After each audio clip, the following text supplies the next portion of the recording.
Welcome dear rockers, कैसे हैं आप सभी। आज हम लेकर आ गए एक टॉप क्वालिटी की सर्वाइवल मूवी, लेकिन ये दूसरे सर्वाइवल मूवी से बहुत ही डिफरेंट है। मूवी का हीरो बहुत ही मेंटल स्ट्रेस में होता है। माइंड को थोड़ा रिलैक्स करने के लिए उसको एक आइलैंड पर भेज दिया जाता है जहां उसके अलावा कोई नहीं होता। उसको वहां पर 3 दिन सर्वाइव करने होंगे। इस आइलैंड पर वैसे पहले भी कई स्ट्रेस्ड लोग आ चुके हैं और रिलैक्स होकर यहाँ से जाते हैं, इसलिए हीरो को उसमें उतना डर नहीं लगता। वो भी आराम से आइलैंड पर रहता है। लेकिन जब वो आइलैंड के जंगल के अंदर जाता है तो वहां पर एक अजीब सा जंतु या कहें कि भूत या वो जो भी है हीरो को डराने लग जाता है। एंड वो चीज है क्या और हीरो को डरा क्यों रही है, आखिर कैसे वो सरवाइव कर पाएगा यहाँ पर, यही इस मूवी की कहानी है। तो चलिए देखते हैं 2019 में रिलीज हुई ये थ्रिलिंग मूवी, इसका नाम है प्रे।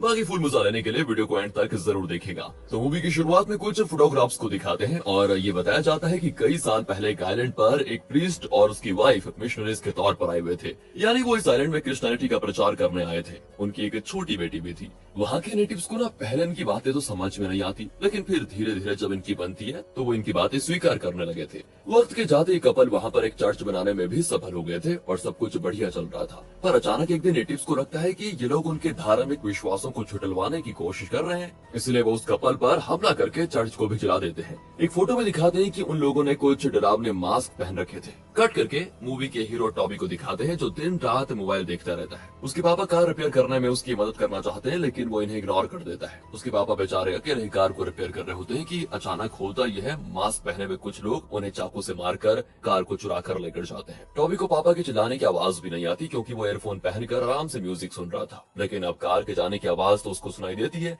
वो तुरंत बाहर आकर देखता है और सोचता है कि पापा तो कार रिपेयर कर रहे थे, तो अचानक कहाँ जा रहे हैं। लेकिन बाहर अपने पापा की लाश को देखकर वो शॉक हो जाता है। टॉबी खुद को माफ नहीं कर पाता क्योंकि उसे लगता है कि अगर वो पापा के साथ होता तो शायद वो बच जाते। वो बहुत ही डिप्रेस्ड हो जाता है। उसकी माँ उसको एक साइकियाट्रिस्ट के पास लेकर जाती है जो फिर सजेस्ट करती है कि मेरी एक फ्रेंड है जो डिप्रेस्ड लोगों को रिलैक्सेशन टिप्स पर लेकर जाती है। वहाँ पर उन्हें एक आइलैंड पर 3 दिन बिताने होंगे। डरने की बात नहीं है, यकीन माने वो ट्रिप तुम्हें सदमे से और गिल्ट से आराम से बाहर निकाल लेगी। टॉबी को भी सुनकर ठीक लगता है और वो मान जाता है। टॉबी और उसके जैसे और डिप्रेस्ड लोग बोट्स में आइलैंड की ओर निकल जाते हैं। अचानक सी सिकनेस की वजह से टॉबी को थोड़ा उल्टियां हो जाती है। तभी बोट का सेल एक्सीडेंटली उस पर गिर जाता है और टॉबी पानी में गिर जाता है। लेकिन कैसे भी करके बाकी लोग उसको बचा ही लेते हैं। अपने घर से बाहर निकलकर दूसरों के साथ इस ट्रिप पर आकर वो सब बड़े खुश होते हैं। इस ट्रिप की इंचार्ज जिसका नाम के है वो बताती है कि तुम सबको देखो अलग अलग आइलैंड में ड्रॉप किया जाएगा। वहाँ तुमको अकेले 3 दिन सर्वाइव करने होंगे। तुम्हारी जरूरत की सारी चीजें तुम्हें वहाँ पर आराम से मिल जाएंगी और अगर 3 दिन तुम सर्वाइव कर गए तो फिर तुम्हारा कॉन्फिडेंस और लाइफ को फेस करने की हिम्मत काफी बढ़ जाएगी और तुम अपनी लाइफ में अच्छे से रहोगे। फिर दोस्तों सबको फूड, टॉर्च और दूसरी चीजें जैसे फ्लेयर्स वगैरह दिए जाते हैं। कि ये भी कहती है कि अगर कोई इमरजेंसी हो तो इन फ्लेयर्स को जलाकर इशारा कर देना, हम यहीं आसपास घूम रहे होंगे तो तुम्हारी मदद के लिए आ जाएंगे। अगले दिन हर एक को बारी बारी एक आइलैंड पर छोड़ दिया जाता है। आखिर में टॉबी को इस आइलैंड पर छोड़कर के कहती है देखो 3 दिन का टाइम है तुम्हारे पास, अपने मन का तनाव निकाल कर फेंकने की कोशिश करो और 3 दिन के बाद हमें मिलो, ऑल द बेस्ट। ये कहकर दोस्तों वो चली जाती है। अब पहले तो टॉबी को थोड़ा डर भी लगता है, लेकिन फिर वो मन बना लेता है कि शांत आइलैंड पर वो 3 दिन कैसे भी करके गुजार लेगा। वो टेंट जैसा कुछ बनाकर लकड़ियां लेने के लिए जंगल में जाता है। वहाँ पर नारियल पड़े होते हैं जिन्हें टॉबी उठा लेता है। एंड एक जगह पर ना वो सूखे घास को हटाता है तो एक बंदर की लाश वहाँ पर पड़ी होती है। टॉबी घबरा जाता है कि इस बंदर को किसने मारा होगा। एंड तभी इस तरफ एक बंदर टॉबी के टेंट में रखा खाना निकाल कर खा रहा होता है। टॉबी उसको फिर भगा देता है। फिर वो आग जलाने की कोशिश करता है लेकिन गलती से अपना हाथ काट लेता है। वो गुस्से में वो लाइटर को पानी में फेंक देता है। एंड फिर वो रियलाइज करता है कि यार बिना लाइटर के आग कैसे जलाऊंगा। अब वो पानी में लाइटर को ढूंढने लग जाता है और तभी गलती से एक नुकीला पत्थर उसके पैर में चुभ जाता है और बहुत खून बहता है। पानी के अंदर एक मास्क होता है जिस पर टॉबी का खून लग जाता है। एंड दोस्तों ये वही मास्क है जो मूवी की शुरुआत में एक आइलैंड के नेटिव्स ने पहना था। यहाँ पर पता चलता है कि ये तो वही आइलैंड है जहाँ पर वो क्रिश्चियन कपल क्रिश्चियनिटी का प्रचार करने आए थे। फिर टॉबी भी एक सीपी उठाकर उसे चाकू से खोलने की कोशिश करता है। तब वो देखता है कि चाकू में तो एक मैग्नीफाइंग ग्लास भी है। टॉबी खुश हो जाता है क्योंकि इस ग्लास को यूज करके सूरज की रोशनी से आग को जलाया जा सकता है। आखिर वो आग जला ही लेता है और जो खाना बचा था टॉबी उसे खा लेता है। लेकिन पता नहीं क्यों उल्टी बिगड़ देता है। पैर में लगी चोट की वजह से उसको बहुत दर्द भी होता है। अब भूख मिटाने के लिए वो जंगल के अंदर जाता है ताकि कुछ मिल जाए। उसे वहाँ पर नारियल दिखते हैं तो वो नारियल को उठाने वाला होता है कि ऐसा लगता है जैसे पीछे से कोई गुजर रहा है। वो झट से पीछे मुड़कर देखता है पर वहाँ पर कोई नहीं होता। फिर एक जगह से आवाज आती है। टॉबी वहाँ टॉर्च मारता है तो लगता है पेड़ के पीछे कोई रूप दिख रहा है। टॉबी तो डर कर टेंट के पास आ जाता है और पेड़ जलाता है, पर कहाँ टेंशन में वो उसे नीचे गिरा देता है। अब उसका हार्ट बीट बहुत तेज बढ़ता है और उसे अपने पापा की याद आ जाती है। वो फिर से डिप्रेशन में चला जाता है और बेहोश होकर गिर पड़ता है। सुबह जब उसे होश आता है तो उसके पास किसी ने नारियल काट कर रखा होता है। अब टॉबी हैरान होता है कि ये किसने काट कर रखा होगा। फिर भी भूख के मारे वो नारियल पानी पी लेता है। तभी एक लड़की को मछली पकड़ते देखकर टॉबी चौंक जाता है कि ये यहाँ पर कैसे आई। टॉबी को देखते ही वो वहाँ से जाने लग जाती है, लेकिन टॉबी उसका पीछा नहीं छोड़ता। वो उसका पीछा करता रहता है और उससे सवाल करने लग जाता है कि तुम कौन हो, कहाँ से यहाँ पर आई हो, वगैरह वगैरह। तभी अचानक वो मुड़कर टॉबी को घूरती है। उसके हाथ में चाकू देखकर टॉबी बहुत ज्यादा डर जाता है। वो तेजी से टॉबी की ओर आती है, लेकिन दूसरी दिशा में जाती है जहाँ उसने एक ट्रैप सेट करके रखा है। दोस्तों, उसमें एक जानवर फंस गया था जिसको वो लेने आई थी। उसे लेकर वो जाने लग जाती है, पर टॉबी फिर उससे सवाल करता है कि तुम कहाँ से आई हो, क्या है तुम्हारा नाम, कौन हो तुम। एंड वो सिर्फ अपना नाम बताती है, मैडेलिन। फिर वो उस जगह पर जाते हैं जहाँ पर उस मिशनरी कपल ने एक शेड जैसा कुछ बनाया होता है। मैडेलिन तो फिश को पकाकर खा रही होती है और टॉबी को भी थोड़ा दे देती है। कई घंटों के बाद तो वो खाना खा रहा था और वो भी फ्रेश फिश, तो वो बड़े चाव से खाता है। अब मैडेलिन तो यहाँ से जाने लग जाती है, तो टॉबी फिर उसको जाने नहीं देता और पूछता है कि तुम्हारा घर कहाँ पर है, क्या तुम यहीं पर रहती हो। एंड दोस्तों, मैडेलिन तो इस बार टॉबी पर हमला करने आ जाती है, लेकिन असल में वो टॉबी को एक सांप से बचा रही थी। फिर उस सांप को मारकर उसे कंधे पर लटकाकर टॉबी से कहती है, देखो मेरा पीछा मत करो, समझे, और हमेशा आग के पास ही रहना, तब इस तरह के खतरनाक जानवर तुम्हारे पास नहीं आएंगे। मैडेलिन के जाने के बाद टॉबी वहाँ पर आग को जलाकर सो जाता है। तब उसको लगता है कि कुछ मास्क पहने हुए लोग उसका कत्ल कर रहे हैं। वो चौंक कर उठता है, लेकिन ये बस उसका बुरा सपना था जो फिर से उसे अपने पापा के कत्ल के बारे में याद दिला देता है। आग बुझने वाली होती है तो वो उसमें और लकड़ी डालता है। एंड पता नहीं क्या होता है कि तभी जंगल से एक आवाज आती है। वो फिर जंगल के अंदर जाता है तो लगता है कि वो रूप टॉबी के पास खड़ा है। टॉबी झट से टॉर्च फ्लैश करता है, लेकिन वो रूप वहाँ से गायब। अगली सुबह मैडेलिन टॉबी से मिलने आती है और उसको कुछ पका कर देती है। फिर वो टॉबी को एक जगह लेकर भी जाती है जहाँ से कुछ पत्ते तोड़कर वो उन्हें पीसती है और टॉबी के पैर पर लगाती है। अब वो टॉबी से बात करने लगती है। वो कहती है कि इस पत्ते के रस को अपने ओंठ पर लगा लो तो तुम्हारा दर्द कम हो जाएगा।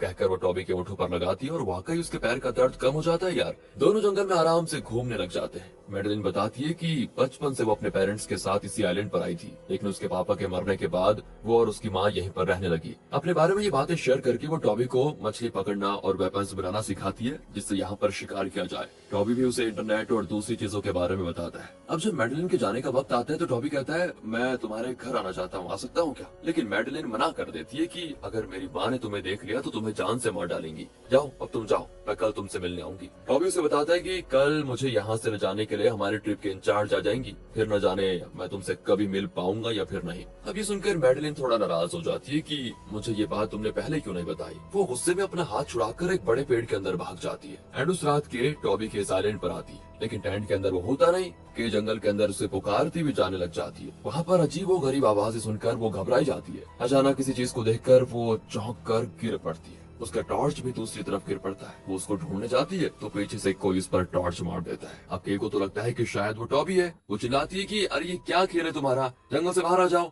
लेकिन तभी कोई उस पर टॉर्च फेंक देता है कि अब उसको हटाने वाली होती है कि सामने दो नीली आंखें दिखती है। लगता है वो कोई जानवर है कि अब टॉर्च को उठाती है तो अचानक एक डरावना हाथ उससे टच करता है। के की तो सांस ही रुक जाती है और फिर अंधेरे में के की चीख सुनाई देती है। यहीं पर ये सीन होता है कट। अगली सुबह टॉबी मैडेलिन का इंतजार करता है पर वो नहीं आती। वो उसे ढूंढते हुए पानी की ओर जाता है तो वहाँ पर उसको एक लाइफ बोट दिखती है जिसके पास एक बोट उलट कर पड़ी होती है। एंड टॉबी समझ आता है कि ये के की बोट है। बोट के अंदर से एक औरत निकलती है जो बोट से कुछ चीजें निकाल कर लेकर जाती है। एंड उसके जाने के बाद टॉबी पानी के अंदर जाकर बोट में ढूंढता है कि उसकी जरूरत की कोई चीज मिल जाए। वहाँ ना 2 फ्लैट्स होते हैं, लेकिन वो पानी में भीग चुके थे। अचानक उसकी नजर वहाँ पर पड़ी एक लाश पर पड़ती है एंड ये के की लाश है। दोस्तों, टॉबी की कुछ समझ में नहीं आता और वो डर के मारे बोट से दूर जाने की कोशिश करता है, लेकिन उसका शर्ट वो बोट में फंस जाता है और टॉबी सांस ही नहीं ले पाता। किसी तरह अपनी शर्ट छुड़ाकर वो तट पर आ जाता है। अब टॉबी को लगता है डर कि कहीं मैडेलिन की माँ ने के को मार तो नहीं डाला। वो जंगल के अंदर जाता है तो वहाँ पर के का टॉर्च पड़ा होता है जिस पर खरोंचे होती हैं। अब टॉबी उस बड़े पेड़ के अंदर जाता है जहाँ कल रात मैडेलिन गई थी।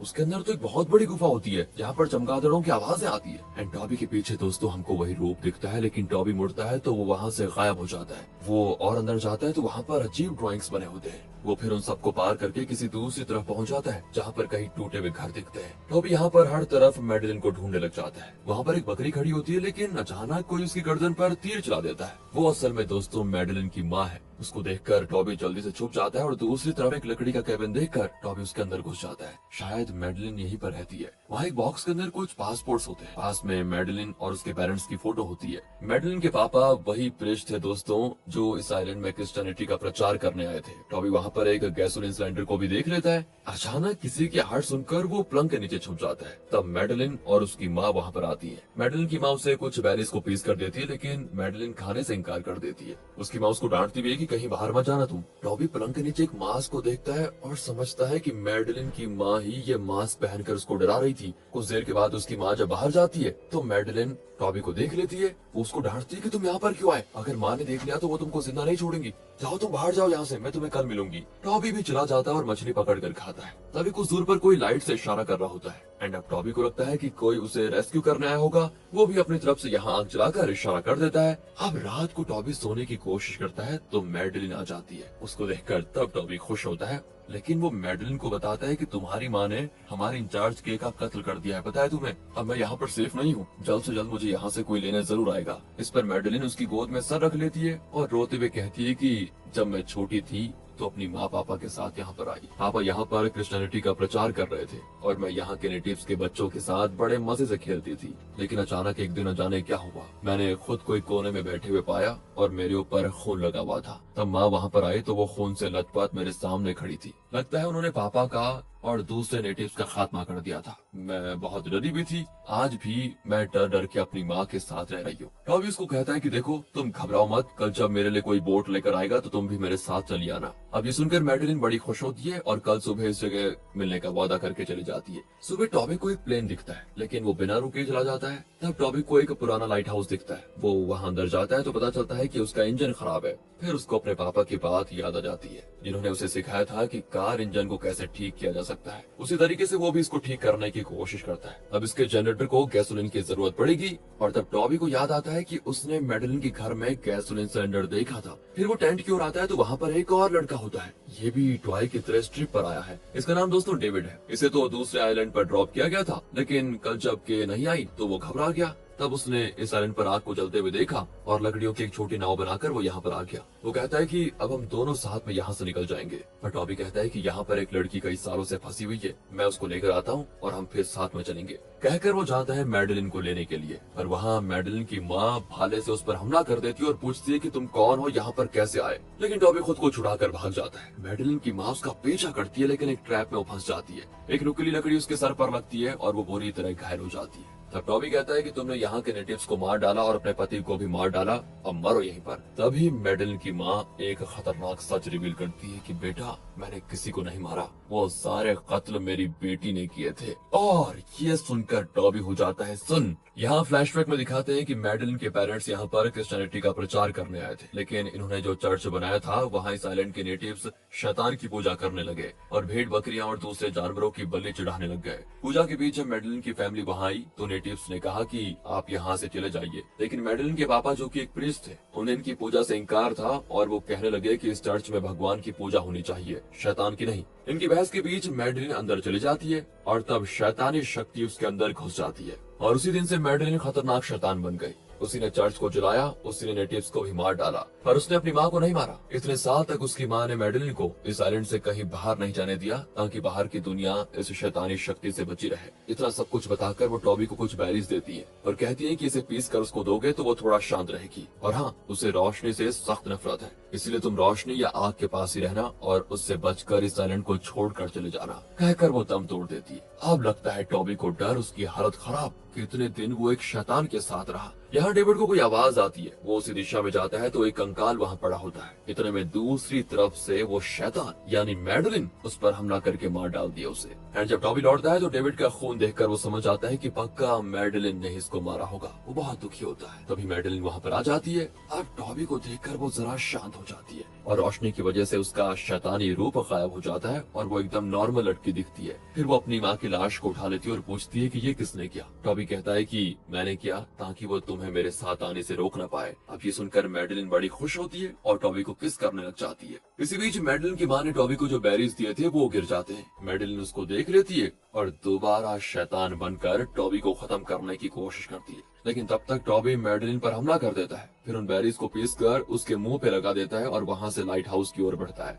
वो पहले से ही गैसोलीन कैन को लेकर आ गया था, जिसकी मदद से वो आग जलाता है। फिर वो लाइट हाउस का इंजन ठीक करके उसमें गैसोलीन डालता है तो वो इंजन हो जाता है ऑन। अब हर तरफ लाइट फ्लैश होने लग जाती है। टॉबी नीचे उतरता है लेकिन सीढ़ी टूट जाती है और टॉबी गिर जाता है, गैसोलीन भी गिर जाता है। एंड तब टॉबी देखता है कि इस जगह पर बैरीज उगते हैं। इतने में मैडेलिन उस पर हमला कर देती है। टॉबी भी बैरीज तोड़कर उस पर डालने की कोशिश करता है, लेकिन मैडेलिन उन बैरीज का जूस टॉबी की आंखों में डाल देती है और टॉबी फिर देख नहीं पाता। अब लाइट हाउस का लाइट उस जगह पर आता रहता है तो मैडेलिन कुछ देर के लिए वहां से दूर हो जाती है। मौका पाकर टॉबी अपना मुंह और आंखें धोने लग जाता है, फिर वहां पर पड़ा एक ग्लास पीस उठा लेता है। और जब लाइट दूसरी तरफ जाती है ना तो अंधेरे में मैडेलिन उस पर हमला करने लग जाती है, लेकिन इस बार टॉबी ग्लास पीस से उस पर हमला करके दरवाजे के पास आ जाता है। तब एक छोटी बच्ची की आवाज आती है। टॉबी देखता है कि वहां पर एक छोटी लड़की बैठी है जो कि बचपन की मैडेलिन है, लेकिन टॉबी उसके पास जाता है तो वहाँ शैतान बनकर टॉबी का गला दबाने लग जाती है वो। तभी दूर एक बोर्ड की आवाज आती है। अब वो शैतान टॉबी के ऊपर बैठकर उसके अंदर घुसने की कोशिश करता है। टॉबी ग्लास पीस से बोर्ड का लाइट मैडेलिन के मुंह पर रिफ्लेक्ट कर देता है, जिस वजह से मैडेलिन नॉर्मल हो जाती है। अब मौका पाकर टॉबी वहां से बाहर भागता है और उस जगह के चारों तरफ आग लगा देता है। मैडेलिन मदद के लिए चिल्लाती है, लेकिन टॉबी जानता है कि अगर वो मैडेलिन को बचाएगा तो वो वापस शैतान बनकर उसको मार डालेगी, इसलिए वो दरवाजा बंद करके तेजी से पानी में कूद पड़ता है और उस बोट की ओर स्विम करने लग जाता है। लेकिन तभी पास में वो देखता है कि मैडेलिन शैतान के रूप में खड़ी है। एंड कट करके दिखाते हैं कि वो बोट किसी को रेस्क्यू करके लेकर जा रहा है। असल में उन लोगों ने मैडेलिन को रेस्क्यू किया था, ना कि टॉबी को। मतलब टॉबी या तो आइलैंड में होगा या मैडेलिन ने उसको खत्म कर दिया होगा। अब दोस्तों मैडेलिन जा रही है शहर, न जाने वहाँ पर वो क्या विनाश करेगी। इसी के साथ ये मूवी यहाँ पर खत्म होती है। अगर आप ऐसे आइलैंड में फंस गए तो भाई क्या करेंगे, कमेंट करके अपनी राय जरूर दीजिएगा। बाकी मिलता है अगली वीडियो में, ध्यान रखेगा अपना। And finally thanks for watching rockers.